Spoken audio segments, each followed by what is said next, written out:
that thing. What's up? Welcome back to the WODprep podcast. I'm your host, CJ DePalma, with my other host, Claire Bays. And we have, who are you? Ben Alderman. Awesome. Yeah. Great. Thanks for being here, man. How's the weekend going? It's a good weekend. Yeah, a lot of good athletes out here. Really excited. I'm in the coaching role, which is new for me. Well, I mean, I've been coaching for a while, but coaching my son at this level. Is this his first time in the CrossFit Games? Yeah. 16-17 division. 16-17. That's an interesting division for it to be the first time, right? Because 14-15 is usually a little less competitive, and especially, I assume your son has grown up in the gym. What was the, taking right in, what made the jump? How did he qualify this year? Maybe not years prior or whatever. Yeah, so 2 years ago, when he would be in the 14-15 division, he was actually kind of trending that direction and then had a tough semifinal, online semifinal, and so he didn't make it. But, I mean, he's been kind of knocking on the door for a while. Awesome. We run a big local competition, and well, it's not even a big local competition. It's a big competition. We run a big competition in Sacramento called the NorCal Classic, and he's been competing at that and taking first or second, each year in person competition. So, I've been coaching him there, but this year he did a lot of extra training. He's been prepping. He'd like to go to the Navy, like to make a push for special forces, and so he's been training pretty hard. Cool. And then along with that means a little bit more CrossFit. Yeah. And so, he got good exposure. He got to hang out with Froning a little bit this year. So developed some connections there, and the Mayhem guys have been really, really good. So between Iron Mile, which is my gym and my background, and Mayhem, we've kind of come up with some really good stuff for him, and still been able to prioritize, his long-term goal of the military, but at the same time still get him to qualify here, which is awesome. Yeah. How do you like being in the coaching role? Well, having been in the competitive role for a long time, I got out of competing in 2018 was my last year. I took 9th at the CrossFit Games at 35-39. And after that, I was like, I'm good. I don't need to try to do this anymore. And so for me, I understand what the athletes are going through. Yeah. I didn't have a coach when I was going there. And so I didn't have somebody, just kind of lining out my day. And so to be able to do that for him and take away some of that stress and let him compete. Yeah. It's a really cool and valuable role, I think, to be in. And especially as his dad, I kind of know what he's going through. I feel like I can say certain things to him that other people couldn't. Sure. And likewise, he can say things to me that he might not tell other coaches. So sure. Yeah, it's a good dynamic. Yeah. We like it. Well, and you've been coaching him like his whole life, right? Yeah, so the exactly. comfortability factor is about as high as it gets, I would imagine. 100%. Even like this weekend right now, he's fighting something within his body. I don't know if he's fighting off a virus or whatnot. So I'm watching him out there, and he's not doing what he's already shown me he's capable of doing. Yeah. And it's not mental, it's physical. And so, but mentally, he's all the way locked in. And so that's all I really hope to see as a dad. Him locked in. He PR is clean by 20 pounds yesterday. Well, shit. Yeah, 290. And so that's what I thought he hit. And I've been keeping him off heavy weights because of his knees. He wants to make sure he's ready to go for the Navy. He's going to have to run and not sleep for forever, and I don't want him to go the rest of his life. Yeah, to the Navy with tendonitis or something, which I know some of the kids out there are actually battling. I know some of the guys towards the top of the leaderboard already have that. 100%. And I don't want him to have that kind of a overuse injury, because his goal is not to be the next class of CrossFit Games competitors. Sure. His goal is to enjoy what he's doing, build his fitness, build his mind, build his spirit, and push hard, and then see what he can do on the enlisted side of the world. Right. Yeah. I like that. That's cool. Yeah. You mentioned that some of the other athletes are already dealing with that type of stuff. Even in that age division, they're already having some struggles like that. I mean, I guess you would see that in any sport, right? I mean, you shouldn't, but you do. Yes. I mean, I was just watching something the other day about the trials and tribulations of the AAU baseball in the 10 to 13 range, and 12-year-olds are getting Tommy John surgery in prophylactically, it's kind of hurting, let's just get it. Yep. Because the post of Tommy John is really strong. Yep. Re-injury is really low, and I was like, that's the fucking craziest thing I've ever heard. Yeah. Right? To put a 12-year-old under a knife to make his tendon tighter and stronger, it's like, dude, that's bonkers. Yeah. Right? I mean, it definitely is where's the risk? How far do you want to go and how much do you want to challenge it? And I mean, as a new parent, zero at this point, there's a 0% chance of that. Well, right? It lets you know you're probably pushing your kids too hard if you need to go beyond what your body's adapting to. Right. Yeah. Exactly. Your kid is still growing, and you're going to do that to them, which is fine. But you might shortcut a lot of other things in their life just for that. Right. And I've erred on the side of caution because I know that my son's mind is really strong. He knows what he wants to do, who he wants to be, and he doesn't get out there under the lights and get nervous. He's actually very different than me in that sense. I'd walk into regionals or a semifinal or a sanctional, and I'd go, "Oh man," or even the games, and go, "This guy, he's way bigger than me. He's going to lift more than me," and I'd start getting to that whole game. And my son, he doesn't even do that. He's just like, cool. I know Rich Froning didn't walk in as the biggest guy, right? And he'd do fine. So he didn't leave as the biggest guy either. He didn't leave as the biggest guy either. Yeah, and so my son is just like, I'm good. Yeah, I don't need to beat any one kid out here. I just want to do my best. Sure. And so he's 16 currently, or he's 17? He's 17. Yeah. What year is he in high school? Yeah, he just graduated actually. Okay. He just graduated. So is he going to the academy, or is he going to enlist? He is going to enlist. Awesome. Yeah, there's some people that you guys might know who are Navy SEALs within the CrossFit space who've kind of taken him under their wing and kind of told him what they think is the best route if he really wants to be a SEAL. Sure. And I think that there was 297 people in one of the last BUDS classes, and only 3 were 18-year-olds. And only one of those 18-year-olds made it. Yep. And somebody said, I think you should probably try to get a little bit older then. I said, no way.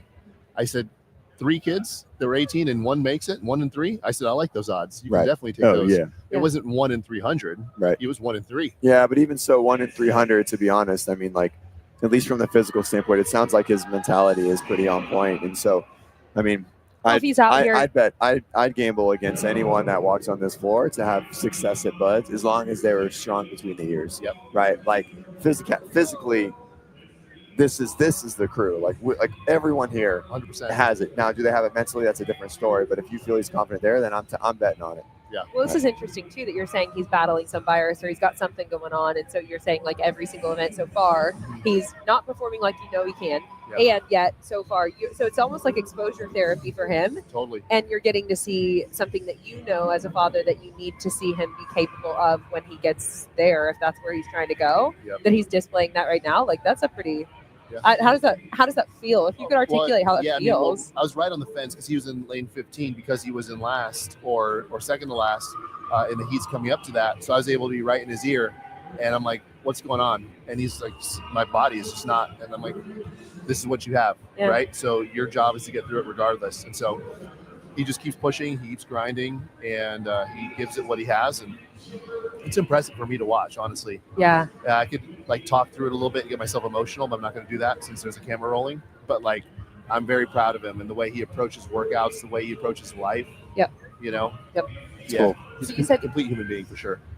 2018 is whenever you called it on your competitive career. Yeah. What was it? What made you decide? Because 35 to 39 is the age division you were in at that time. Mm-hmm. And what made you go, all right, I'm going to go ahead and step away from being a competitor? Because, of course, like you said, you're a coach. You're coaching your son. You're in the gym. This is your life. Yeah. And so what made you decide to stop competing? And you maybe have said that before. I just don't know it, and I just want to know it. Yeah, no, it's good. I don't mind reflecting on that time. I spent a lot of years at the California Regional and against really, really good guys. And I was always in the top 10, but never the top 5. Yeah.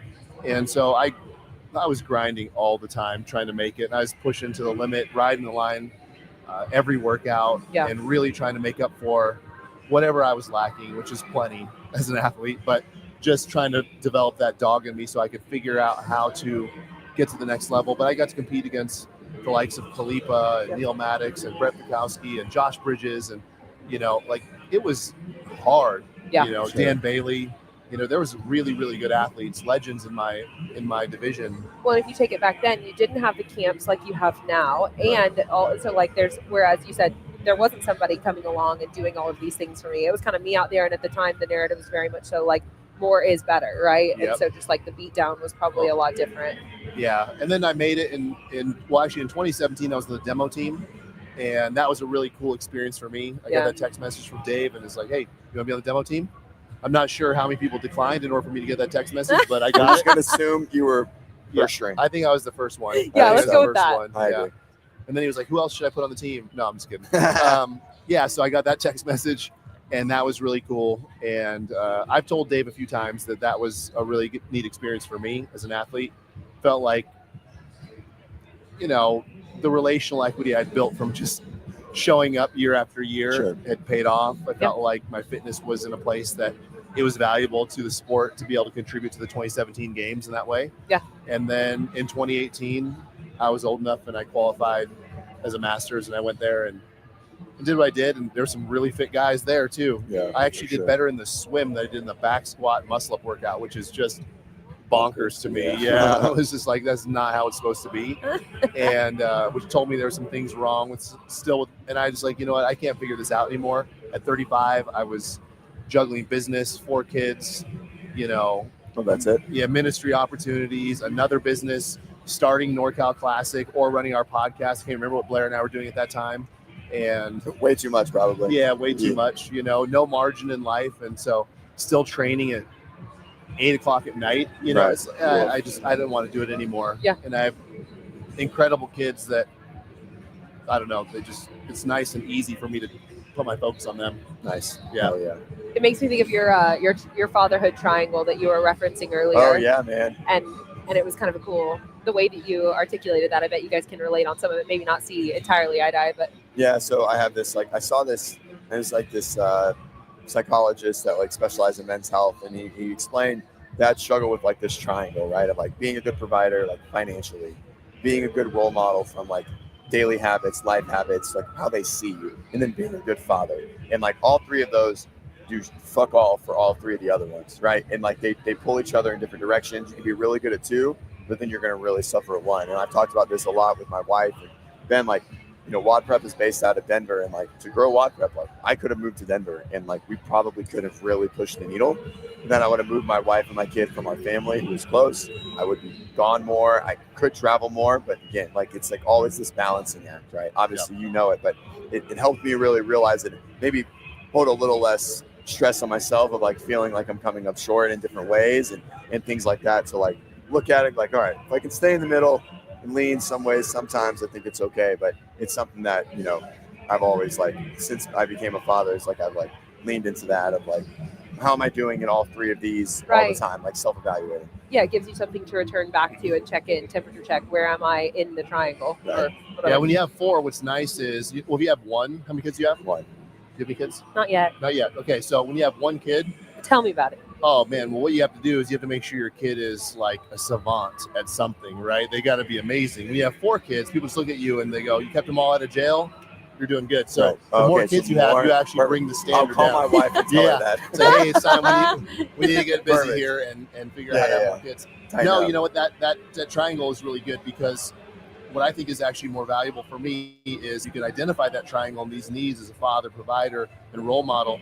You could look at it and you go, okay, I'm not doing so good in this one right now, but it's actually not all that important. And so you use wisdom and discernment Sure. to try to figure out which one you need to press into. Because if you're like me, you have a one-track mind, and it's really hard to do all of those things Right. all the time, Sure. right? So Well- you just go, I'll do one really well, and then I'll do the other one when I need to in that season. You know what I Sure. mean? Yeah. Okay. Well, and speaking of all the things, I was just kind of thinking about the things I'm aware of that that are relevant in your life, right? Obviously, fatherhood, your faith, you're a pastor, you're a coach, you own the gym. Yep. You own the gym. You run the Northern California Classic, which is no small feat, never was, but certainly isn't now. Jiu-jitsu. You're a blue belt in jiu-jitsu, so that's something you have to work at, right? And so I was just thinking about, those are just the things that I'm aware of, and I don't know that much, And so thinking all of these things that you have to kind of, how do I show up to each individual one? But I love it because you can dump the jiu-jitsu or all these different things into the role model bucket. You can Right. kind of see where you want to stick them. I don't know. Anyway, it's a Yeah. lot. Yeah. No, it is a lot. And that balancing act is all we do in life, Yeah, It's for sure. everything's just that balancing act. Always. Trying to figure it out. And I'm really jealous of some guys who have big platforms and big channels, and they can talk about how they're great at all the things all the time. But I don't really think that's where most of us live. No, You know? I mean, even the ones that do, I think you get to a point, at some point, they suck somewhere. No, they do, Probably for sure. really bad. Yep. Probably to the point that I was like, wow, that was way too much. You know what I mean? I've always convinced myself that the further the harder you push in business, it's pretty synonymous that it's man, you're probably lacking as a father at some point, right? Or being present and things like that. It's tough. The sad one is when people are struggling in marriage, when Yeah. they're doing great as fathers or in business, but their marriage is struggling. And that's one thing that's one area where I'm passionate about too, is I love parenting, But one thing I want to be able to show my kids is a healthy marriage. 100%. So that's what they're looking for. Like, so I'm a pastor. You know, one thing I've just decided recently is I actually don't do any more. I've done weddings, but I don't do any more weddings where there's no kids, because I want kids to be able to see healthy role models. Sure. Right. So these, you know, one day when you get married, I'm sure you're going to be beautiful, even more beautiful, right? You're not married, right? Not yet, but we're working on it. Okay, good. Right. And then if all the little girls in your life, right, they don't get to come and see you dressed in that wedding dress and seeing some man, you know, take care of you and make you seem like the prize that you are. Yeah. I'm not out there trying to bash anybody who got married Yeah. in like a way where there's no kids around. But for me, as somebody who I'm going to participate in that type of ceremony, I want kids to be able to see it, because what is our job is to raise up the other kids. We don't do it just by raising them up when we were raising them. We raise them up by modeling, right? And so part of that is that. So anyway, little tangent that I could easily go off of, you know. No, this is great. I love it. Thanks for it's good for the dad of a 3-year-old over there. Yeah, 100%. Yeah, for sure. So how are you enjoying the event? Like, as an event organizer, like, let's go big picture. Like, how does it look? How do you feel like the flow is going? And then we'll talk about programming. Not you. And let's go that big picture. How do you feel like it's running? Like, what do you see? It's okay. So they got 4 floors, I think, right now. 4 in the spectator floor. And the spectator floor. Yeah. And everything's on time. Everything's on time. Solid. Right. The branding, solid. Like, you know, you're at a CrossFit event everywhere you go. So we're a sponsor, not a vendor, and we did the spectator workout, and they made us that huge fucking sign right there with WODprep and all over it. So it was behind. It was there yesterday. See how that one's mayhem on the floor? Because that's who's running it today. And they were like, "You get to keep that," and I was like, and they that's it over. going up on my house. Yeah, exactly. 100%. That's gonna slip right over my garage door. Yep. Then open and close, and that's right. Exactly. Yep. My wife's gonna hate it. I'm like, you see that? She's gonna see love this it. little thing right here? That's you're gonna have baby number 2 anytime. That's right. She's gonna love it. Okay, so branding. Yeah, so branding looks good. One thing is if I'm in a warehouse like this, I always tell people I want it lit up like a grocery store. Like, I want it to be bright. Yeah. And it's bright. It feels like a Vegas casino. You don't know what time it is. Right. Nope. You know, we were talking about that last time. We were here till 9. Yep. And we were like, someone left. I'm like, I thought it was dark outside. It was like 6 in the afternoon. And then we left. And I was like, we got here and it was dark. And now it's dark again. Yeah, 100%. Yeah. I like the warm-up area for the athletes is legit. That's one thing that we didn't get right at NorCal. And I look at that and go, that's really nice. You know, so I think the warm-up area, so from an athlete perspective, it's pretty cool. I saw the live stream this morning. Didn't look so hot this morning. I don't know. It was like stuck on one camera. It was muted. Yeah. And it didn't have a whole lot. So I thought the live stream was kind of wanting.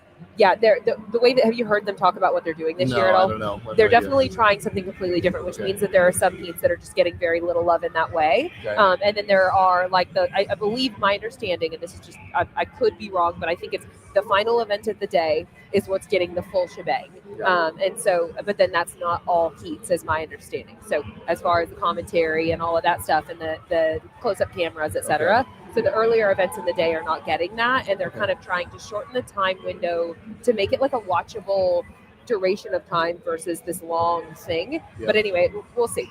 That's kind of what I've come to understand is the plan, but we'll see. Live streaming is such a thing where like everybody's at home is going to be a critic, right? So 100%. I got to watch a little bit of it, and I didn't think it was all that great. But then I watched the live stream yesterday where Mason was lifting, and Sean and whoever's up in the whatever, they were like focusing on Mason. They're like, oh, of course Mason PRs by 20 pounds. Like Ben Alderman's his dad, and blah blah blah blah. And like they're doing this whole thing, and so there was like a ton of commentary. But then I saw it this morning, and I was like, oh, what happened? Yeah. Right. So there's that. I think overall it seems to be good. There could be a few more bleachers. Just to seem like there's a lot of people standing and a lot of people trying to figure out that. Yes. But they may not have known they had this many spectators coming. Yeah. Right. So that is not necessarily something you can always expect and plan for. So there's that. So that's kind of the good with the bad. I look at the vendor area, and I think I would have set it up a little differently to create more flow. Well, that's something as far as like the points coming away from NorCal that were like singing your praises. Like everyone was like, man, the vendor situation was dope. Yeah. And he was there as well. Yeah. So yeah. I mean, just to give it away for free, what you want to do is you want to funnel all your traffic through your vendor village. Right. And so they sort of had that initially, and then I think it ended up just getting spaced more because we have a 20 by 20, and I guess they do too. And then I think those were supposed to be like on either side more narrow, right? So like not all the way to the end of the whatever floor one over there. Yeah. And then I think like because of some media stuff, it got switched. But I do agree. Like I'm really glad we're here because we get a lot of foot traffic. Yeah. But like I walked to the bathroom and I'm like, man, I would be pissed if I was over here for sure. Yeah. It's like I don't know what to say what it is over there. It's just not very good. Yeah. So overall, I think it's really solid. I love the spectator workout floor right in the middle. Yeah. I think that's really neat. Yes. I sent a picture of that to my team back in California right when I got here. I was like, hey, check this out. Yep. I also went out there and I stepped off the lanes. They're 8 feet wide. I'm like, that's really cool. Most lanes are 6 or 7. Yep. So whatever these rogue rigs are, they're custom for this type of event. So maybe games level events are all like this, but we have a competition rig and it's still not this wide. Right. So I really like that. So you can use full size barbells. Yeah, that's so nice. You know, Yep. Yeah. that's nice. You know, you don't have any issues. Yeah. We'll get there. Yeah. And that's all right. Cool. Anything else? From the competition side. So I always look at it from the volunteer side. Yep. They're probably getting taken care of. That's all I can say. I don't really know. From the spectator side, like I said, could be a few more bleachers. So I haven't actually looked. So when I go, I'm coaching. I'm like on the fence. Are the bleachers full and people are standing full. because of that? Yeah, oh, full, really? Full, yeah. Well, you know, would you rather have bleachers full and a couple of people standing or empty bleachers? Well, and that's the thing. That's why I say it's hard to know. Right. It's hard to really say, and that's why I say that's it's not necessarily could have projected or planned for. So these bleachers are bigger. You know, they extend further out. Like they stop them where they are, and they just like it turns into a wall, and I think they can move it. Yeah. And so it looks like they can create more if they have the chairs, right? So, If they have the chairs. Right. So you got spectators, volunteers, athletes. Athletes are got it great. They're happy. Set up. They're in and out very easily. They're taking care of them in the back, getting massages, doing whatever they need to do. Where are massages, by the way? Yeah, it's in the back of the athlete where they checked in the athlete. Oh, the athlete camp. Or okay, athlete room. Good to know. Yeah. Didn't know that. He has a few athletes Well, I have competing. a few. I've been working on a lot of athletes. No, I just figured it out today. Well, I was like, I thought they were going to have it, and it's not. Usually, it's right next to medical, right? Like it's back here, and usually in athlete, like back there. That's good to know because All right, thank you. And then from the spectators, athletes. Do you want to go programming now? Yeah, that's fine. We can talk about that. Yeah, sure. How do you? I mean, you know, I'll just open the drop. Like, you know, 8 events. How do you feel about it? I don't know. I'm sort of 50-50 on the programming. You know, it seems a little gymnastics light. It seems a little skill light. But overall, I mean, programming, you know, so I'm at NorCal Classic, right? So programming wise, we do a lot of things outside the box. So for me to sit here and point fingers is maybe I'm opening myself up for quite the barrage of arrows coming back my way. But we lean into what we do, and you know, these guys might be leaning into what they do. I just feel like it's a little too simplistic in some ways, and just I don't know.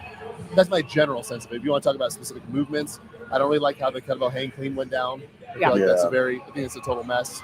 I think even the standard on the kettlebell thruster was a little bit of like you could hold it any way you want to, even stacking it on the shoulders, which I thought was kind of weird. It's like if you want them to do a kettlebell thruster, at least have them be in an actual front rack position. Yep. Pistols are fine. Weighted pistols are fine. I just don't like the movement in general. I feel like it beats people up. Yep. But that's, again, I don't know. What are you going to do? And then you have the deadlift and sled push. Sled pushes can be dicey in competitions. Yeah, sure. You know what I mean? You know, so it's on that carpet. I think that's the carpet they use for high rocks. I'm guessing it looks exactly the same color. Right. But yeah, it's always dicey, right? You know, we had Bob and John like, oh, we ran every lane, and it's like, yeah, but all someone needs to do is like, I don't know, like be on the ground or like get really sweaty, and like that lane is gone. Like there's no coming back from it. You know, now I do love that workout in a vacuum. All things equal, I love that workout. I like the deadlift. You know, Carolyn Prevost on here, and she thinks deadlift is light. I'm like, it's fine. Someone's going to get 5 rounds. I don't like how it's so many turnarounds. They have to turn around 3 times. Per. Yeah, so it's 20 down, 20 back, 20 down, 20 back. And like, it's just going to take there's going to be 3 more deadlifts. 3, yeah. So each round is 3 deadlifts. Yep. 20, 20, 20, 20. It's a 3-minute AMRAP. So there's just going to be a lot of like turning transition. I would have rather like 3 and 40, 3 and 40, 3 and 40, right? Or like obviously a longer field is always nicer, but 3 and 40, based on how Bob and Joe explained it to me, I think would have fulfilled it a little bit more. I didn't realize I thought it would be 40 feet, but I didn't realize it was 20 feet. So that's a lot of turning around. Yeah. The turning around is annoying, but like you said, what happens is you have one athlete who sweats like a dog, Right? you know what I mean, and then that lane you're at a disadvantage the entire time, Right? and Or an advantage, or an advantage, right? Yeah, exactly. Depending on how it all plays out, and so that's hard to control. Sure. And then what do you got after that? You have run. How do you feel about day one? Like solo monostructural run lift. It's fine. Boring. You think it's boring? It's boring. Yeah. But it's boring. effective. Effective. It's boring but effective, right? What's your, like on a quick? What's your favorite CrossFit games ever? My favorite CrossFit games. Yeah, wow. programming wise. I think maybe the last year in Carson. 16. Yeah. Okay. Yep. That was probably my favorite. I like the first year in Madison as well. 17. Yep. Yeah. I just know because I had the behind the scenes look at that when I was on the demo team. Right. Yeah. How about you? The one that always comes up quick. I think 15, 16 are probably the best years. Yeah. I do think this is something I've always liked. 14 was pretty good too with the 333, right? 333 was in 14. Yep. And so I've always kind of come back to this, like, was it the best programming, or was it because the programming was still so new and novel and the level of athlete was so much lower, right? Like, put this year's field in 14, 15, 16, and then like make that measurement. It's hard to say, right? That's apples and oranges, but something I always think of. But the only true day that I remember the CrossFit Games is first day 2018, right? 4 monostructural events: the crit, muscle ups, total, row, right? Yeah. And so I've always thought like it's just a good way to open. It's simple, but really effective. You get it out of the way, right?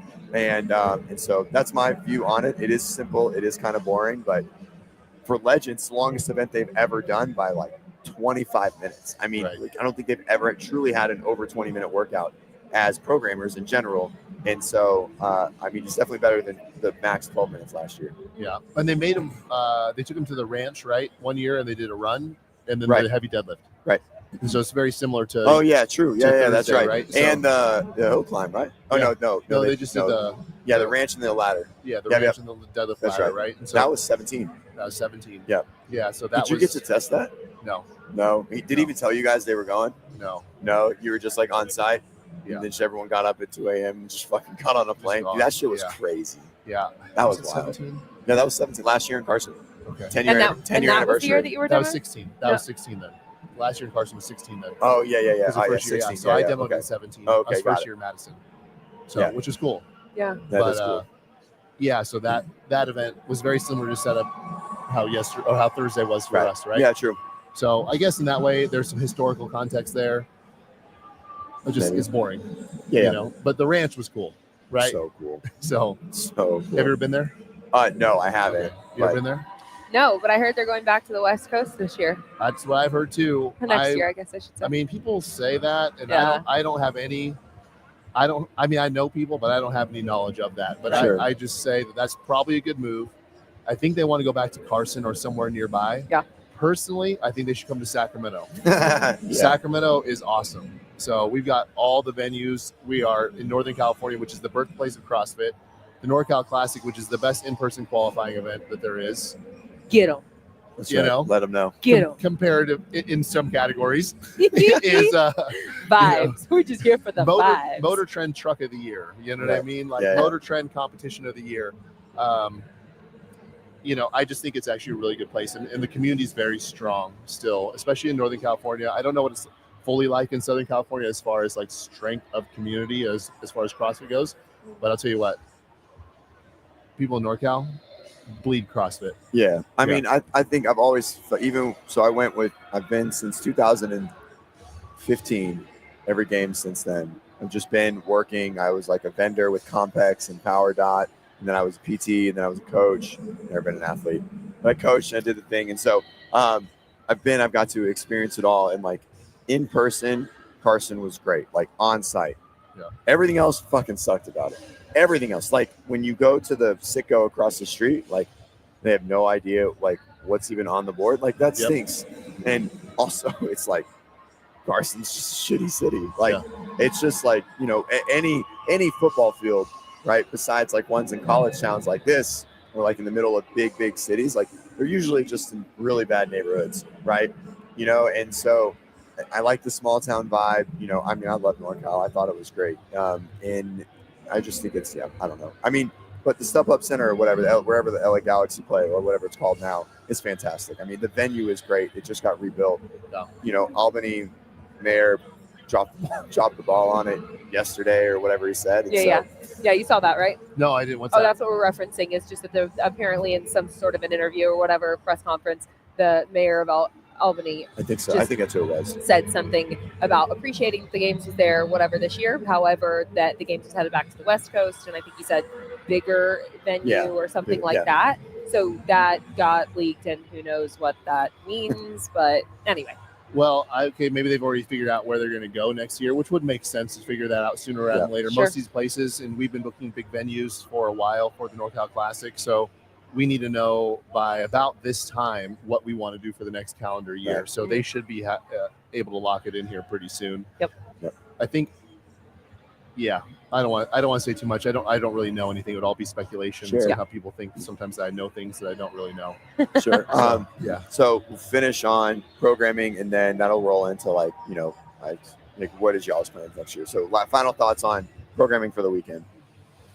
I think I said pretty much it all. I mean, if you guys have any thoughts, I'd love to reflect on what you say, but for the most part, We don't have that much time. No. Okay. No. Well, we're good then. Yeah, we're good. One thing about CJ, he's got an I opinion. got an opinion. It's all right. Okay. So do I. What's Yeah, your favorite workout? How about that? The sled workout, I fucking love it. Okay. I in a vacuum, I love it Yep. because it's like pure pain, pure grit, pure grind, and it's light enough that it's not a top end, like the top end strength athlete won't have the favor truly, because I think they can blow up much easier than someone who like clears lactate a little bit better. That's like a power enduring athlete. So smaller athletes I think are going to have their, a lot of the females are complaining that's really heavy, but the sled is basically empty. And so it's just going to be who wants to hurt the most. Okay. And I love workouts like that. Like I really, truly enjoy it. And then my most, I guess, dislike is for sure the AMRAP. And not even, I don't like the pistols. I think for teens, it's probably fine. I think for 35, it's okay. Masters, the risk reward is silly,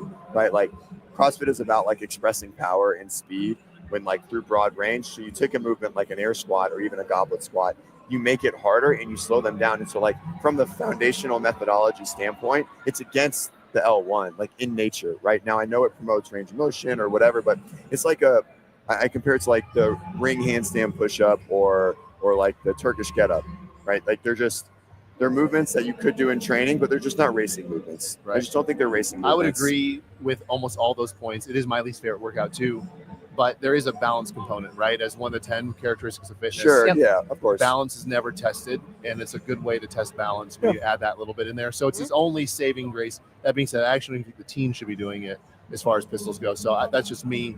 So I'm with you. Yeah. Almost 100%, 98%. And then AMRAP. I mean, AMRAP finishing pain cleans. Lazy to me. Yeah, I mean, I think I think we like share the same sentiment on AMRAPs for sure. But even how this one is done, like it's like it doubled down in the opposite direction, because like someone who does really well is gonna get fucking penalized bad, like a lot. The extra 50 hang cleans, like someone gets 10 or someone gets 35 toes to bar. Right. That's a copious amount of eccentric contraction in the Tons. arms. Yep. Like Carolyn Prebo came over and was like, I'm stuck. She got forward. She literally walked over here. She's like, can you help? And I was like, oh, here we go. And I'm assuming it's going to hinder the rest of the weekend in some capacity relative to someone who did shitty. Yep. Right. So, okay. So leading from the, you don't want to speculate about the games. They have to lock it in now. So assuming you guys are locked in now, what's NorCal's plan for next year? So our plan is to be an in-person qualifier again. Let's fucking go. go. Yeah. So we're pumped about that. We're just we're sharpening everything we do. So one thing about Blair and I, the NorCal Classic doesn't run without Blair, and it probably could run without me. Blair is actually very, very smart. He's very, very organized, and he has his hands in like every single aspect of the competition. So he's just very, very good at what he does. So what he's going to do is he's going to be sort of the event director, right? Which has been both our titles, and I'm going to be the competition director. So what I'm going to do is I'm going to drill down and peel back on the competition itself. So Blair and I will still come up with the programming together, because again, Blair is a good event director and somebody who loves programming and knows our identity very, very well. We'll craft that at the 10,000 foot level together.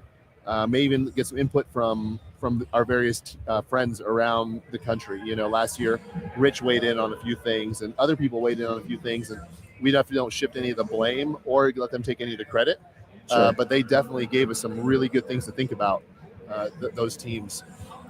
So then when Blair and I figure that out, then it'll be up to me and my assistant program director, which is Eric Miller, Becca Voigt's husband. Okay. Awesome. We've just hired him to be on and be able to really, really help out with logistics and making sure that we don't miss on some of the things that we missed on this year. Yep. Cool. Right. So our team has gotten stronger by Blair and I bifurcating our roles, Yes. and then us getting me additional help, and then strengthening our director team, which is under Blair, including myself. In a lot of ways, I report to Blair now in terms of my timelines and whatnot. Sure. And I'm totally fine with that. Part of the reason why I love NorCal Classic is because I love Blair. He's such a good dude, and he's been investing to me and my family for a long time. So when it comes to just going like, hey, you can make the final call on colors and signage and all those things. And of course, I'm here because we've been doing it for so long Sure. together. Blair and I have worked together for like 10 years Yeah. on various aspects of things, maybe even longer. So he's one of my best friends, and we're able to kind of create the right environment when we're both working together. But in order for us to actually be able to execute, we've got to separate a little bit and be able to run in our own lanes. Yeah. So we're excited. It makes sense. Yeah, for sure. Yeah, it's good. We already had our first directors meeting Saturday a week ago, so 6 days ago. Nice. And so we're already planning. We're already like throwing things on the table and going like, hey, we need to improve here, here, here, and here. We need to lean in over here, here, and here. And then we need to make sure that we're better. And I mean, we're going to be better than we ever have been. Awesome. How many athletes did you guys have compete last year? I mean, it was 900 or so. Yeah, it was around 1,000. Yeah, so we're going to we'll probably be a little bit higher. We're going to push hard and see if they'll let us be an age group qualifier. And if they will. Oh, wait, hold on. Whoa. Hold on. Enlighten me. What does that even look like? Well, we already run age groups, right? Right. So we're talking about an in-person age group qualifier. Yeah. I've heard the rumbling. Yeah. And you've had conversations with CrossFit that this is something that's happening, and you guys are putting a bid in. We're having conversations that we would like to be one, right? And we if actually it's an asked, option. yeah, and we asked last year, if we could be one as well. And so we've got a good, solid masters. For field, sure. A big Yes, portion. y'all do. Yeah, right. It's great. So then It's the most thorough one of anything that I've ever, I of course have the opportunity to be at a number of different competitions these days, and y'all's masters divisions show out. I couldn't believe we literally had 25 lanes on each floor, and you had full heats of masters, and you had tons of age divisions. It was wild. And they're still doing versions of the elite workouts, right? Yes. And that's so cool for us to be able to see as a community. You walk in and go like, oh, look at these elite athletes. Look at Alex Kazan do this workout, and then look at this 50 to 54-year-old female do this workout over here, and it looks similar, but it's not the same, but it's still measured. You know what I mean? It's like it is what CrossFit has been doing. And so we're going to have a masters event one way or the other. Right. And we're going to pay out our masters. I think we pay like $3,000 or $5,000 to the winner of each division. Yes. So we make sure we pay our athletes. We pay them the day of the event. Yes, you do. We write the check and go, here you go. Mm-hmm. Here you go. Nice. Here you go. Dude, that's so big. I mean, obviously a lot of people kind of understand that, especially in the past.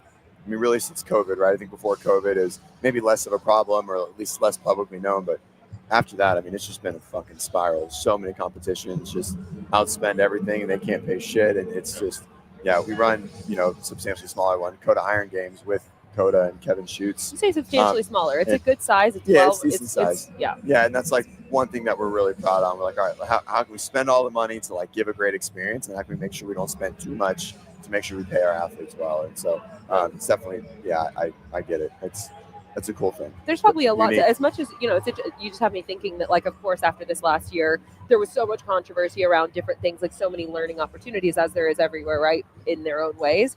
But then on the flip side of things, there's probably a lot of notes that different events could take from you guys in regards to how do we make this work to where the vendors are so satisfied, since that's a common theme that you see that, hey, you got a vendor down there that, and I'm not saying at this event specifically, but it's a very frequent thing. That's something that you guys have really optimized in your experience. And then on the other side, the being able to pay out the athletes, and so there's a lot going really well there too. Oh, 100%. Yeah. And that's one thing we're really proud of. That's why, it's part of the reason why, I mean, I did this podcast with Andrew Hiller, right? Where, Go ahead. Yeah, where we went into everything that we had done wrong. And Yeah. Andrew actually was getting some heat while he was at NorCal that he wasn't giving us the critical eye that he would give everybody else because for some reason likes our event. Well, he made a video. He made 2 videos. And it was like, I think 16 points that we did wrong. Yeah. And he put them in text form for me. And I looked at them and I wrote out like, these are actually really good points. Right. You know, and I'm thankful for somebody like Andrew who will look at an event and he'll take his emotion out of it, even though he makes everybody else really emotional when he talks about it. Yeah. But for me, I'm like, well, if I can't answer these questions or respond to these criticisms, then what am I doing? Do I just want to be like, well, hey, just bury your head in the sand and pretend like everything's fine when it's actually not fine? And I didn't want to do that. So I actually took his points. And one morning where I would typically get up and I literally would like read my Bible at breakfast table, I actually switched it out and I just had his notes right there. And I'm just like hammering away and just figuring out like, okay, this criticism, this is valid. Okay, I can't do anything about this. Now, in retrospect, we learned X. And I just like, this is what we're going to do differently. This one, hey, this is not valid. This is great observation. Yes, the jump ropes did explode, but we had those jump ropes tested in many different ways. It just turns out that in 100-degree heat, on a 120-degree floor, these things just popped out, and like we made the best call we could, and it was fine. It was fine. I don't think it changed the workout. And then there was other things. It was like, oh, that's right. That's maybe most of them. Right. Yeah. Like, sure. Like 11 of them. I'm like, oh. But I think it shows. I mean, that's like a big thing, and Bob and Joe did the same thing. You know, they're really receptive to feedback. But for you to go be public, you know, like you're a forward-facing figure in our space. You know, whether you think so or not, and our space is so small. But you are, and a lot of people, right, will like just kind of hide behind the fact that it was big and a lot of people did it, and oh, we'll make changes or whatever it is, or not even address anything at all. And you, I mean, what was that like within the week? It was like 7 days. I think it was Friday. Well, the reason why is because I knew all of the heat was coming out. Yep. Sure. And for me, the really the hardest thing to deal with was what happened to Nate at the very end. Nate Ackerman happened at the very end. Right. And with his mom right there and them live streaming it. That was honestly, that was the toughest thing for me to deal with, because we missed on some things, and that is so hard. You know, it's so hard to look at Nate, a young athlete, and go, hey man, like, I know we missed on this, and this, but it's still on you as the athlete responsibility.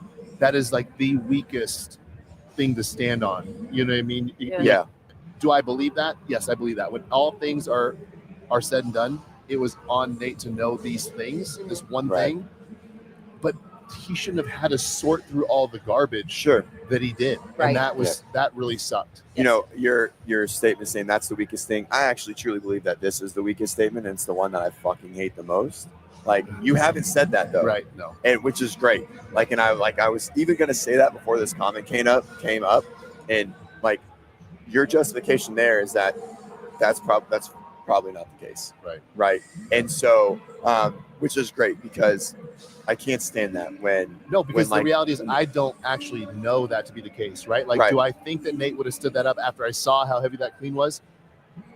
It looked heavy, but I've seen athletes like him, like gamers, like that, like step up and go, hey, I'm not supposed to hit this clean. I say that every time I go to a lifting session, there's one lift I'm not supposed to make, and that's the one I'm going to make sure I make. Right. So would Nate have made that?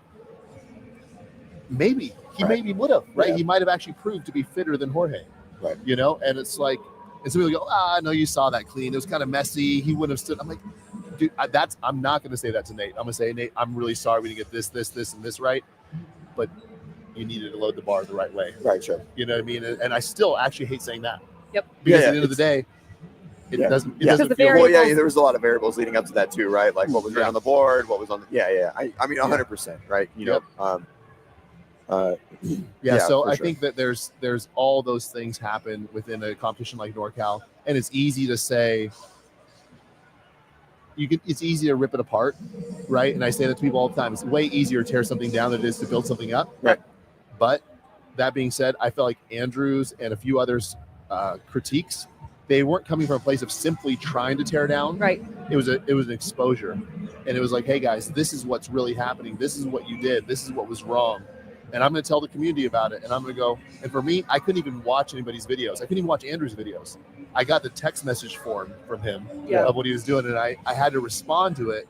And so the first podcast I watched on the NorCal Classic was the one that I rewatched back with me and Andrew. Sure. And then Blair jumping in, and then also spin jumping in, or the barbell spin being on there. So I went back, and then once I felt like we had said, okay, we didn't get it right, but here's how we're going to fix it, I could go back and watch everything else. Yeah. Right. But until I'm just too close to it. Yeah. You care too much, and you want things to be sure. done right. And I knew that most of the critiques were right. I couldn't sit there and go, well, why are they just bagging on us? Yeah. Like, in a lot of ways. Well, I think it's like your response to it is very, I mean, and you already kind of touched on that, but the fact that you got the list and you had off, like, hey, they're just here to tear us down. Or instead then, hey, let's see the validity in each one of these things. And then literally he gave you a template for your after action report or whatever you want to, whatever you guys go through with that, like that right there is like, okay, well, here's where we're just going to exactly what you said. You're going to go in and enlist people right then and there so that, I mean, I think that's, if anything, a gift, even though it can come in a format that can be very not palatable at times for whatever. Lot to work with there, a lot of meat on the bone. Totally. Yeah. 100%. That's exactly how it felt. It was something that it was a gift. Yeah. And I think that he did that for recently for a WFP. I was going to say a video project that came out, but yes, it was for WFP. That's what he did for. Yeah. And he's like, I typically charge like $1,000 or $5,000 for something like ChatGPT told this. him to charge like $20K for it. It's something along those lines. I don't remember exactly, but like a lot. Yeah, and we have somebody like Andrew who's a good communicator and able to see things that other people don't see because of his personality and the things that make him Andrew. Yep. Sure. And he did that for us, and I'm like, I'm not going to waste it. Yeah. Cool. So we're going to be better for it. 2026 is going to be awesome. Okay, so coming back, sorry, we just so you said something about doing in-person qualifying for age divisions if possible, if that's an option.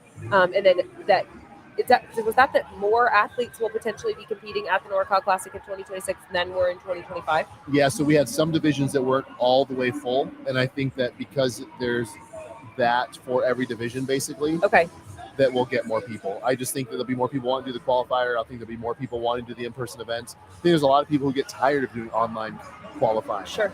Right? They want to actually compete in person. This is great for the Masters, but they want to be somewhere where they can showcase their skills. Mm-hmm. They want to be somewhere where they can, actually see real people. Yep. Part of the reason why we do this is for community. And so competing, whether you make it or don't make it, in person is way better than online competition. So, yeah. That's really I will say, so this has been the coolest journey to get to be on personally as far as getting to be at more and more events. Love this thing for a long time. Anyway, the one moment, if I have to isolate one moment that I talk about the most, truly, it's the handstand pirouettes for the Masters athletes at your competition. This calendar year, the thing that stood out, there are so many moments that have stood out over the course of the year at all the different events, whether I was there or not, right? Yep. But watching they finished the work that they needed to finish for that workout well before, and then they spent a ton of time kicking upside down and falling and kicking upside down and falling and kicking up, and watching that, getting to be there. And I mean, anyway, that's like, if there's a moment where I'm like, I am grateful I got to see that happen. And then, like you said, they get to be there with their friends or make new friends with people who they can actually relate to that are doing this thing that's so weird to the rest of the world. And anyway, yep. There are some great events there. I mean, honestly, to roll out the reverse lunge wall ball. Yeah. And have that awesome. go off. It was cool. Great. It's great for my athlete. Yeah. Better than wall balls for her. Yeah. I mean, it takes the judging out of it, right? Yeah. Which is awesome. We love to take the judging aspect out of it. One that we thought might go over a little better than it did in the qualifier was the traveling double under, which does the same thing. It takes counting out and allows you to travel a distance, which is way, way easier. I think people just like to hate on things. So I think that one got some momentum in the wrong direction. But it was fine. We should see it again in another 5 years once everybody catches up. Right. Yeah, exactly. Yeah. So we had streaming issues, like being in that dead zone or whatever. Are you guys going to be in the same spot? Are you changing spots because of that? That was my next question. There you go. Yeah. So we love the venue. Yeah, it was great. Right. I mean, everything besides that really unique thing was amazing. I loved so I was there. I had a couple athletes competing. I loved the old school tent feel, right? Like the tent, like the tent athlete relax area, right? Yeah. It's so cool. I love it, right? Beach ball. I'm in Pensacola, so beach ball has that same feel, except it's out in the fucking sun. with all the trees over coverage. You sit there, you hang all day. I love it. And then, I like you said, I loved all of that bits of setup. It really was a good venue. Yeah. So in regards to the live stream, Sevon and his crew were on top of that as much as they could be. Right. I mean, we got in, hot spots. We got, the actual modems from like Verizon. We brought in everything we could outside of an actual cell tower, a truck, which would be like 40 grand, 50 grand. Yeah. And we did not have that in the budget last minute. And when we're out there and we're checking cell phone reception, like I'm sending and receiving text messages with just like me and Blair out there checking the venue and walking around. Right. But then once you get everybody out there and everything's up, there just wasn't enough to run a live stream. And we should have checked that a little bit more ahead of time, and we didn't. Yeah. So we ended with the, I can't remember what they called it. Recorded to a live like a live presentation. Yeah, live broadcast replay of some kind. Right. Yeah. Right? Yeah. So it ended up being that. Premiere. Okay. Premiere. There you go. And it worked. It wasn't the same, but it worked. We looked at Starlink, we looked at all kinds of things. And so I'm hoping that this year we can come up with a better solution. I don't know that there is one unless I can come up with a sponsor, and we're working on that too. Right. Somebody can come through and say, hey, we'll sponsor this live stream. I know it's going to cost us 50 grand, but they're going to get all kinds of, we had 500,000 views from Sevon's podcast and Hiller's podcast on the NorCal Classic. So if you want impressions on long format videos, this is my other son right here competing. Oh, really? I don't know what your guys' workout is. It's win a free barbell. You ready to take that barbell back all the way to California? I don't need any more barbells. That's what he's competing for. Yeah. It's 50 single unders or double unders, 25 air squats, and 5 pull-ups or 5 toes to bar. So we do the scale to RX thing at WODprep. That's like our thing. 50, 25, 5. Yeah. Just for time. That's it. One time. Yeah, as fast as you can do it. So time's like 40 seconds. You in it? You're going to hit it after this? Negative. Nope. I actually was sprinting against him on Wednesday when I check out the start line for the run. Yep. And I pulled my hamstring. Sick. Oh gosh. Pulled my hamstring. Light pull. I couldn't sleep on it. And then today it's already feeling a lot better. But cool. Awesome. Yep. I don't know. I think there's a lot of food for thought about everything for the North. I'm just excited that you came over here. Thank you for making the time to chat about what's coming with NorCal in 2026, and knowing that you do plan to be an in-person qualifier event next year, and that all those different details. That's cool. That's great.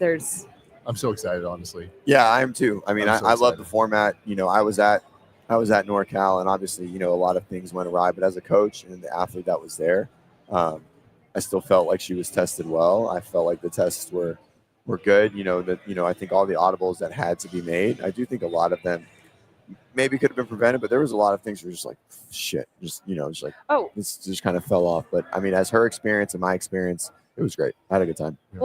One of the things that we've been talking to different people about, like all the different testing, having the judges literally go through entire workouts without athletes on the floor prior to, and things like that. And I guess I don't know what that looked like over there, but yet again, I'm sure that was included in the list, and what do we do about the list and all of that stuff. To try to mitigate those, one of the things I know in that last workout that we did come up against was the clock. We were we were with what needed to happen with equipment on the floor. The clock was an impossible feat, right? Right. But then that. Yeah. So anyway, preaching to the choir. You've been running an event for a while, but that was something that I'm like, that to me then becomes an opportunity. There's an opportunity there. There's an opportunity in all of it. Yeah. And that's what it is. It's just an opportunity to get better, and we put ourselves out there, did our best, and pushed ourselves a lot. And then when you do that, you just grow. Yep. Or you fold, right? Heat can make you crack, or it can weld you together and make you stronger. And so we're stronger. Yeah. Well, speaking of stronger too, this is unrelated to your event, but it all falls in. Anyway, all the marketing here recently and the post-games bliss, if you will, that people are experiencing overall, just the stoking of the fire, et cetera. How's that sitting with you? In terms of maybe like the fuck the quick fix, CrossFit secure. Gotcha. Like the new marketing push. Yeah, the new marketing and all that. Yeah. I think CrossFit's still positioned to be the biggest player in this fitness game, right? And I just don't see anybody big enough to take us down in that sense. And so I love the fact that they are leaning into what got us here a little bit. I I work at not swearing and I work at not, so in that sense, I'm like, it doesn't necessarily align with my like personal value of how I want to express essentially the same thing. Right. Sure. Right. I mean, we got to do hard things, and people are soft these days, and they need to hear that there is no quick fix, and the quick fix that you think is a quick fix, it's just short term, and it's not going to give you what you want. And it's not going to develop the other things that when you actually go through the process of getting more fit, you don't get all the other things. You don't get the character development. You don't get the mental fortitude. You don't get the ability to learn how to cut. You know what I mean? Like none of that comes with, the Ozempic. None of that comes with, all these other things, So for me, there's just a lot out there that's trying to rob from the reality that this is the best way. Hard work pays off for sure. Well, and the way that I guess what I see, not sponsored, not sponsored. No, but what I'm enjoying, I think the most is seeing so much come from I want to use another term, but the mothership directly, whatever, where there's just been so many outside voices saying what this thing is, right? And so hearing a reminder directly from them of what the methodology is, and all that stuff, I just think that excites me because I like to hear it from them. Without vision, people perish, right? This is like what happens. So there needs to be vision, right? And if CrossFit's not going to give us the vision, then other people are going to come in and start to give that to us, right?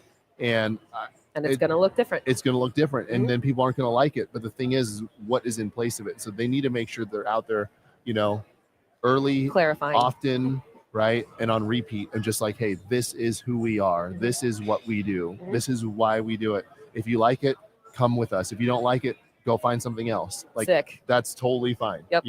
It is what it is. Right. And just like that's who we are, and that's who we're going to be. And I think CrossFit legitimately is saved so many people's life. So many, for sure. Right? Like no question. Maybe High Rocks has too. Like maybe they have, but I doubt it's anywhere near as many.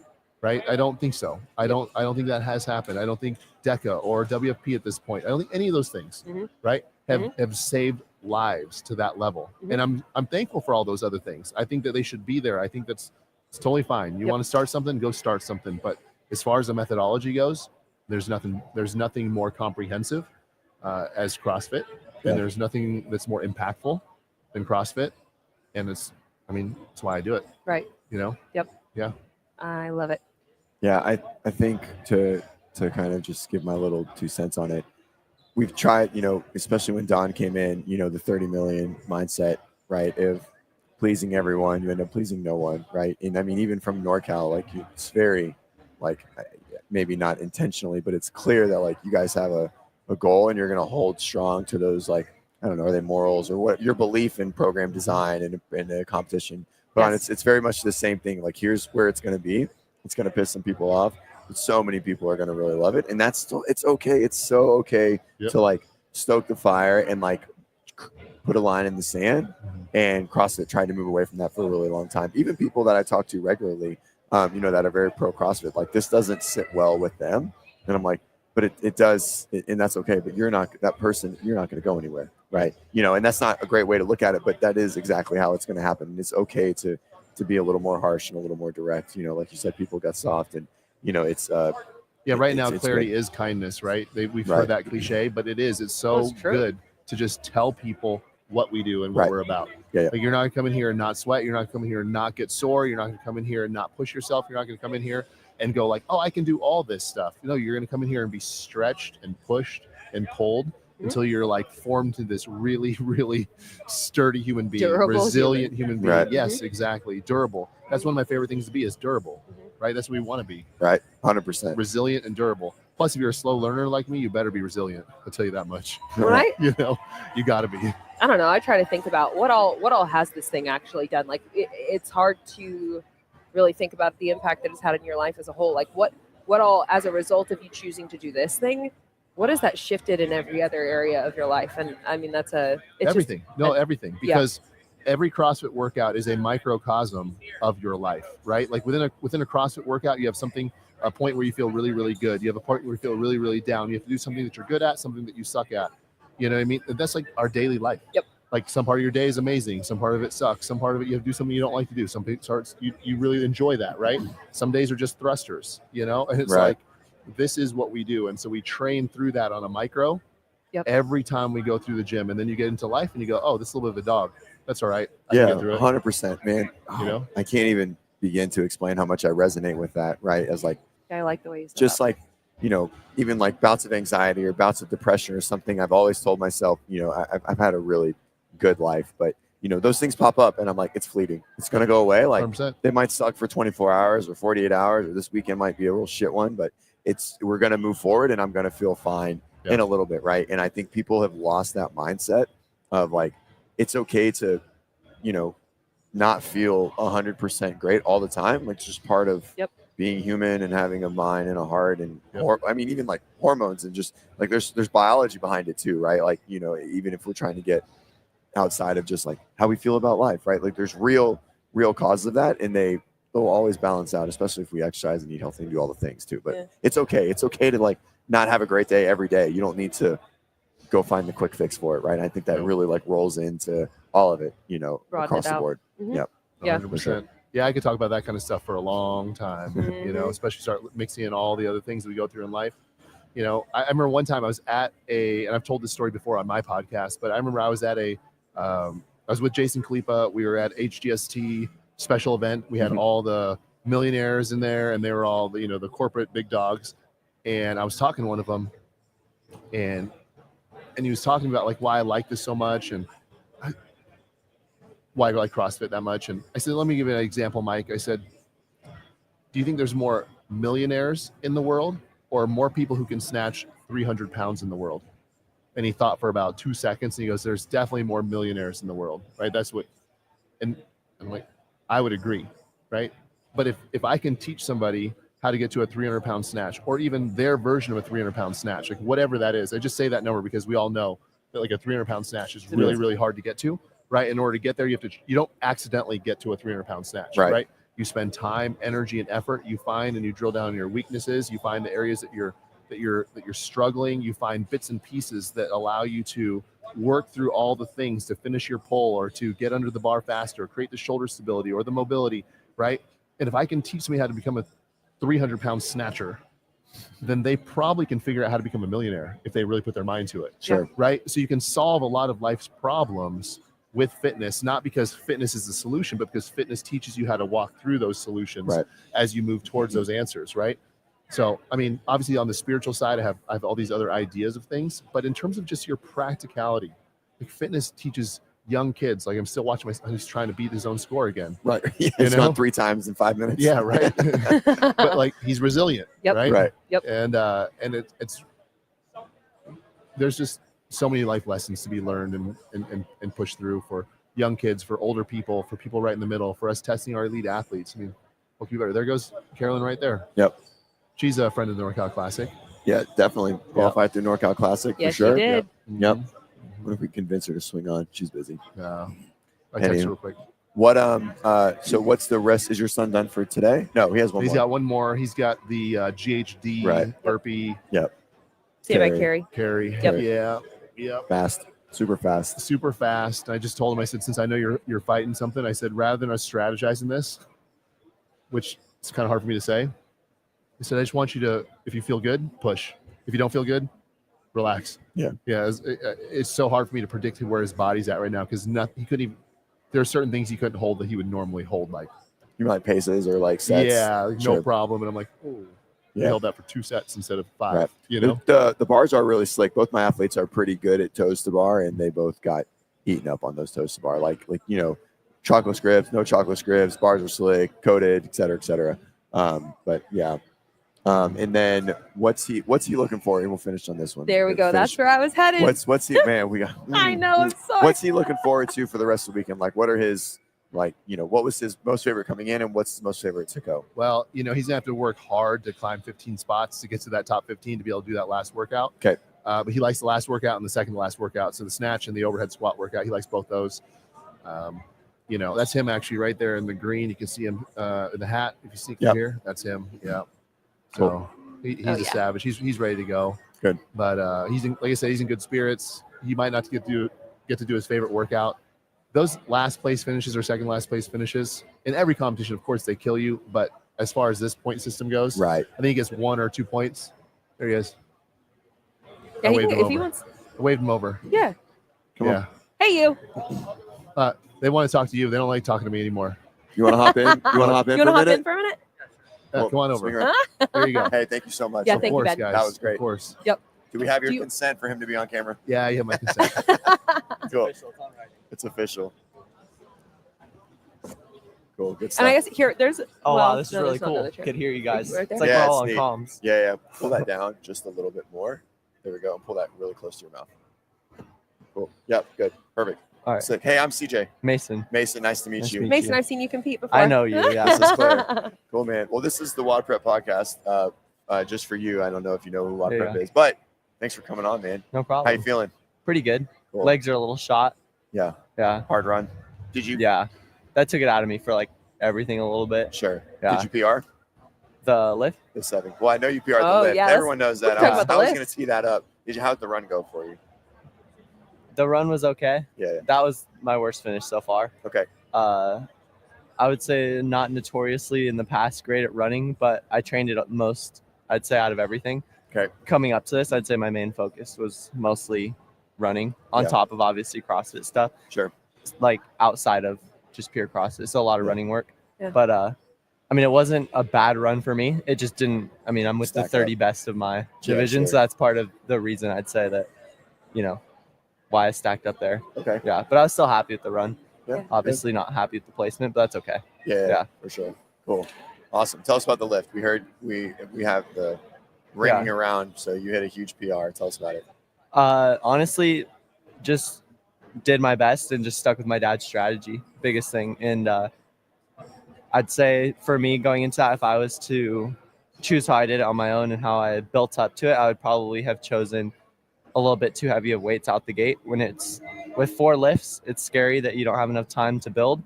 But the thing about it is you want to build confidence once you're out there. So hitting a lift that's doable, but still high percentage. So he was able to figure out what that would be for me and then building from there. And we had our first 3 lifts mapped out. And then we're like, hey, depending on how that third one feels, then we'll go figure out what you want to do for the 4th, right? So in talking, at the beginning, we were like, hey, you might be able to do 300 today. It might be the day, it might not be. And then turned out to be 290, which is still a PR. But finishing that, just where my legs were at because of the run, Sure. I still do feel like maybe later in training, it's something I want to do is hit 300. Yeah. Yeah. So when you guys are laying out that map, how much are you just like listening to dad, and how much influence do you have? Do you feel like it's 50-50? Yeah. Do you feel like, you kind of tell him and he sort of rolls with it, or is it the opposite? Are you trust him, blindly? No, I think he comes up with my plan and then runs it by me. Yeah. Mostly runs it. Like I wouldn't say I do stuff and then he tweaks it. It's like morning before he lays it all out and then move forward with it from there. And he talks me through it and then I throw things out, but we just do our best mix between, Jake sends us stuff from Mayhem, mix Right. between that, mix between him, and just come up with whatever we can that's best. Cool. Yeah. And still he wants to be fun and, learning experience. So he's just like, hey, what do you think about this? What do you want to change? Because ultimately if I go out there and do something different, it's up to me. But his strategies with how much we put into it are usually what's best for me as an athlete, I'd say. Yeah, dad knows Yeah. best. Yep. Yeah. I love it. And you just graduated high school? Yeah. And so next step is you are working towards your goal is Navy SEAL. Yeah. That's a big goal. I know. That is big. So Buds is next. You're gonna enlist. Yeah. So We talked about it, by the way. I'm not Yeah. just some stalker or yeah. anything. So No, he definitely is. You're gonna enlist. When is that? Like, what's the time? What's the timeline So- look like for you? my goal is to, once you enlist, you have like a short period of delayed entry program, which is like where you're learning like the ranks and the commands and the way to respond to certain people, like while you're in boot camp. And then from there you go to boot camp. And after boot camp, if you have a warrior contract, which means you did the SEAL PST either before boot camp or during boot camp, or maybe you're in Naval Special Warfare prep.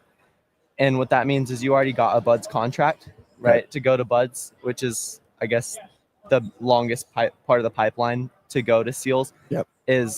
So goes boot camp, Naval Special Warfare prep, which is 8 weeks, because boot camp could be a challenge for some people, right? Mhm. But for all the kids who are going to SEALs already, they're in pretty good shape, right? Yeah. It's probably more people like what you're seeing more competing out here, but just runners and swimmers kind of a thing. Mhm. And so boot camp physically isn't too demanding for them. So a lot of your fitness goes down actually a little bit because Sure. you're just not doing as much, right? You're used to so much volume, getting ready to run and swim, all the 4-milers and all that stuff.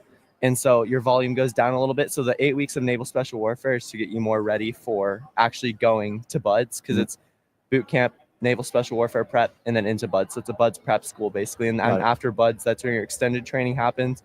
But BUDS is really what you got to get through and get over. It's the hurdle that once everyone who gets through that is pretty destined to be a SEAL. Cool. Yeah.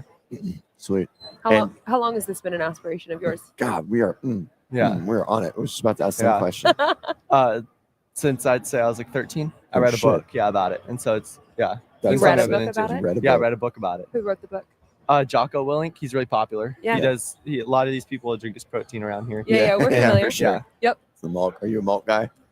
Yeah, I mean, as competitors, like this taste of stuff doesn't really matter. Like, it's just get it down and get it over with. But what's nice about his just mixes so well. It The does- powder, It, it's it so does Yeah. mix. powdery. It does just mix. mixes Yeah, like, it and I does drink nice. carb powder plus, Right. and the carb powder's just some Chinese brands. It's so gooey, Clumpy. and Yeah. so like that just doesn't make it any worse. Like, I just put it in there, mix it, and I just like how much it mixes. Like, it's good. Yeah. But that's not what I care about. It's just that it Right. mixes, and I'm like, all right, that's perfect. That's what Yeah. I need. Have you had the opportunity to meet Jocko yet? No, I have not. That's a goal. Yeah.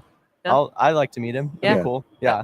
That's a That'd be good cool. It'd be cool because I like, whether the goal happens or not, like it would be cool to pay the appreciation to him. Just be like, hey, this is, you are my original, there's more, I'd say bigger figureheads along the way or so, or parallel to him, but like just to be able to tell him, hey, you're the reason I'm you're the doing reason I'm this. starting. Yeah. Where I started at. So yeah, I'd say it'd be cool, but Yeah. I wouldn't be disappointed if I didn't. Yeah. Yeah. It's okay either way.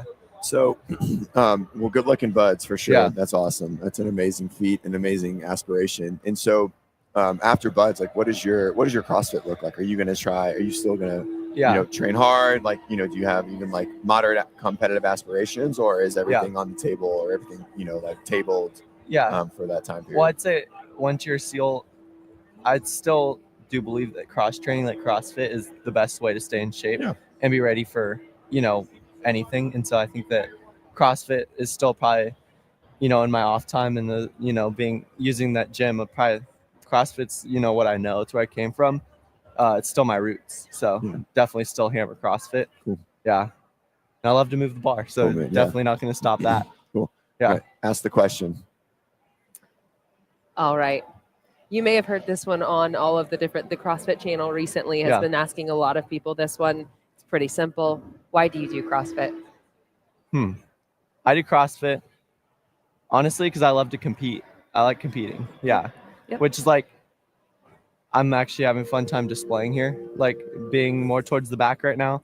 Whether I could chip away and move forward or not is kind of okay with me, but I'm just going to go do my best. Yep. Yeah. I try to pass as many people as I can. Cool. Yeah.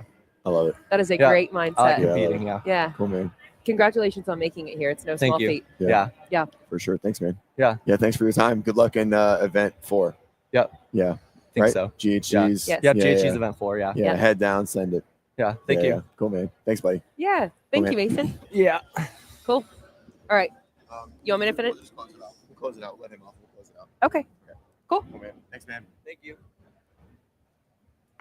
Thank you so much. Thanks, Hey, guys. That was great. good luck. Yeah. Good. Thanks. Thank you, Ben. Perfect. That was sick. That was so cool. That was fun. That was fantastic. I'm really glad he got to get in here for a second. Yeah. I'm about Yeah, to clip that's that fun. and send it straight to Jocko. Oh, 100%. I Definitely. totally am. Without a doubt. Cool. Yeah.